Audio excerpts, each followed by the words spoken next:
ঠিক আছে, সানজিদা ফেল করছে, 2 সাবজেক্টে ফেল করছে, আলহামদুলিল্লাহ। আমার মেয়ে মাত্র 2 সাবজেক্টে, যেটা কিনা আমি কি বলবো। এসএসসি পরীক্ষায় 2 সাবজেক্টে ফেল করেছেন টিকটকার সানজিদা। সানজিদা লাইভে এসে বলে, হ্যাঁ আমি গর্বের সাথেই বলছি যে আমি 2 সাবজেক্টে ফেল করেছি।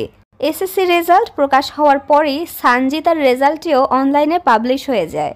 ফলে সানজিদা নিজেই এসে স্বীকার করে যে হ্যাঁ সে আসলেই ফেল করেছে। বলবো মাত্র 5 মাসে, 2 বছরের পর 5 মাসে পরে কমপ্লিট করছে। তোমরা কে পারবা না, হিসেবে 3 মাস হবে, কে পারবা তোমরা বলো। সানজিদার রেজাল্ট দেখে অনেকেই বলছে যেই পরিমাণ প্রমোশনের কাজ করে পরীক্ষার আগে টিকটক বন্ধ রেখে 2 দিন করে পড়লেও ওই 2 সাবজেক্টে ফেল করতো না সে।